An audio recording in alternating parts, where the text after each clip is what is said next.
Guys ఈ రోజు recipe వచ్చేసి పైనాపిల్ జ్యూస్. చూసారు కదా, పైనాపిల్ మొత్తం పీల్ చేసేసి ఇట్లా చిన్న చిన్న పీసెస్గా కట్ చేసుకున్న తర్వాత ఇవన్నీ జ్యూస్ చేసుకుందాం. యాక్చువల్గా పైనాపిల్ వల్ల చాలా యూజెస్ ఉన్నాయండి.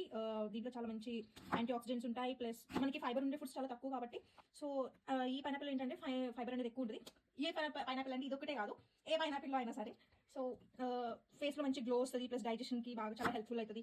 ఈ మధ్య ఎక్కువ డైజెషన్ ప్రాబ్లమ్స్ అనేవి ఉంటున్నాయి కాబట్టి పైనాపిల్ అనేది బెస్ట్ రిజల్ట్ అనమాట డైజెషన్కి. సో దీన్ని జ్యూస్ చేసుకుందాం రండి. ఇట్లా కట్ చేసుకున్న పీసెస్ని ఇట్లా మిక్సీ జార్లో వేసి షుగర్ వేసుకుందాం. మా ఇంట్లో వీళ్ళైతే ఎక్కువ షుగర్ తాగుతారు, సో నేను కొంచెం ఒక 3 స్పూన్స్ ఆఫ్ షుగర్ వేస్తున్నా. ఇట్లా యాడ్ చేసిన తర్వాత సో కొంచెం వాటర్ వేసుకొని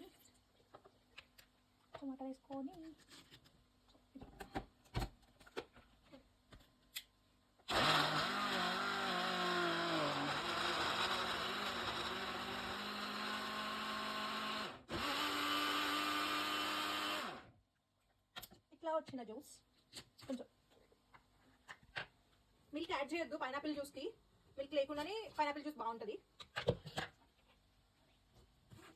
యాక్చువల్గా హనీ ఉన్న వాళ్ళు హనీ వేసుకోండి, స్వీట్నెస్ కోసం షుగర్ అవాయిడ్ చేసి. యాక్చువల్గా నేనైతే ఇండియా నుంచి హనీ తెప్పించుకున్నాను, కానీ ఇక్కడ కూలింగ్కి ఏంటంటే గడ్డ కట్టేసింది. సో అందుకే నేనైతే హనీ యూజ్ చేయలేదు, షుగర్ యూజ్ చేశాను.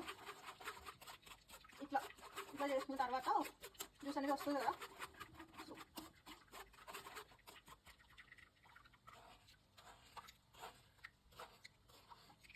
ఎవరైనా వర్క్కి వెళ్ళే వాళ్ళు కానీ కాలేజ్కి వెళ్ళే వాళ్ళు కానీ ఉంటే ఇది బెస్ట్ రెమెడీ.